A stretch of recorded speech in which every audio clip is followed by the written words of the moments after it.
Ambassador Bregolat, thank you for being with us here at IE. It's a pleasure, and for accepting our invitation to be our guest speaker today. China has been under great pressure to appreciate the yuan, as some countries, primarily led by the US, have been blaming both trade and economic imbalances on the nation's undervalued currency. In light of the U.S.'s midterm elections held last week, in which Democrats have lost control of the House of Representatives, and the G20 summit that is now being held in South Korea, what would you expect to see happening in terms of trade and human rights following these events? Do you think there is room for consensus between China and the U.S. in these issues? As to the economic front, there must be room for consensus, otherwise this would be very bad for the world, even though consensus will not be difficult. Probably what the Chinese want is in an overall agreement, not only on trade, but also on the monetary system. Mind that last week when Mr. Hu Jintao was in France, Sarkozy was trying to enlist his support in order to try to reform the monetary system. So I think that the Chinese would like to have a wholesale change of both the commercial and the monetary system. As to human rights, I think that this will be not discussed, at least not in public.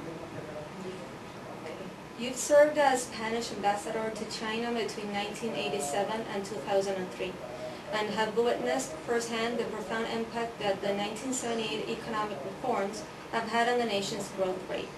Yet the economic reforms were not paralleled by political ones. How do you picture China's economic and political future? With all this economic growth, has there been any progress in personal freedom? Yes. China today, as compared to 30 years ago, is a country far richer, far more educated, far more informed, far more plural, and far freer. As different from what it was 30 years ago, today the Chinese can basically decide where they work, can create enterprises, control the capital they generate. They can decide where they send their children to study. If they have money, they send them abroad. They have mobile phones. They have internet for 100 million internet surfers. So they can travel abroad, thing which was unthinkable a few years ago. So the margins of personal freedom, even of course if China, as everybody knows, is not a democracy, margins of freedom are much bigger. It is not true that China has not had political reforms. China has had political reforms. Of course, not on the way of building a liberal democracy, but China has had political reforms. They are creating already since quite a number of years ago, they are creating a rule of law. They have introduced the concept of human rights in the Constitution. No matter how imperfect the observers of human rights may still be in China, they have opened the doors of the still called Communist Party of China to private businessmen, who to all effects are capitalists. So they have elections in villages up to 10,000 inhabitants for the mayor. So things have happened in China. In the West, by the way, all these changes are very little known. Moving on to some foreign policy issues, China is North Korea's most important ally and trading partner. It has also supported Kim Jong-il's regime and challenged the international community by opposing the UN's economic sanctions against it. What is your take on China's attitude towards our international actors, and how do you foresee relations between China and the US will evolve in a post-Kim era? Well, it is true that China for geographic, economic, historic reasons, has a great influence on North Korea. But it does not mean that China can impose its will simply on North Korea. China does not have any interest in seeing North Korea acquiring atomic weapons, because this would mean that other countries in the region also would acquire them.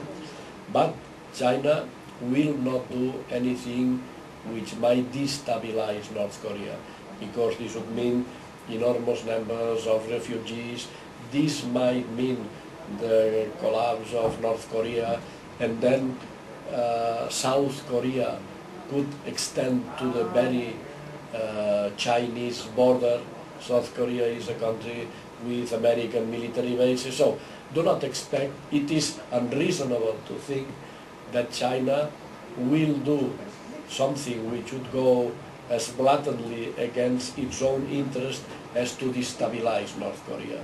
China will help, but only to the extent that she thinks this is in the favor of her interests. And then as to the relations between America and China, well, I believe that there is no doubt that this is the main bilateral relationship in the world. Of what happens in this relationship will depend, as Obama himself said, to a great extent, the 21st century. So it is in the interest of everybody that the United States and China have good relations. America will have to accept that China is an imminent great power, and China will have to manage very, very carefully the relation with America, not forgetting that even if there is now relative economic decline, this is only relative, and that America militarily becomes by and large the number one. So each side will have to pay a lot of attention to the other, and I hope there will be a possibility of managing the emergence of China in such a way that it is a peaceful one, as different from what the emergence of other big powers have been in the past. And in terms of China's technological obsession, in an effort to drift away from its export-dependent economic model, has technology and innovation become a priority in China? And do you think that China's technological challenge is an opportunity for other countries? And if so, what would it mean for the European Union? Well, it is clear that China, having salaries which are only a fraction of West Europeans or American salaries, the moment they catch up technologically in any field, it's very difficult to compete with them. And certainly China has this technological obsession. They want to be second to none in technology. They want to have a rich, powerful country who nobody can humiliate again. So the West, of course, I think that there will be always opportunity for everybody.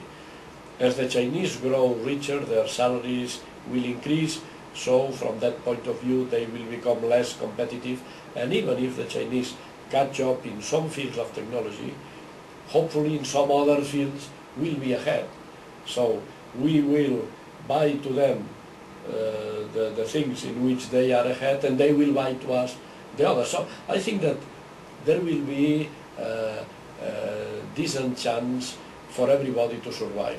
To see China or India or other developing countries becoming rich is a good thing, because they have pulled out of poverty hundreds of millions of people. This is not only good for the economy, because these people become consumers, but it's good for the world, and it's morally good for everybody. So I think that if we manage things in the proper way, we can have, I believe, a peaceful and prosperous world for everybody. Finally, on a more personal level, will we see you again in charge of the Spanish embassy in China? Well, for the time being, I'm the Spanish ambassador in Andorra. My office now is 20 kilometers from my home.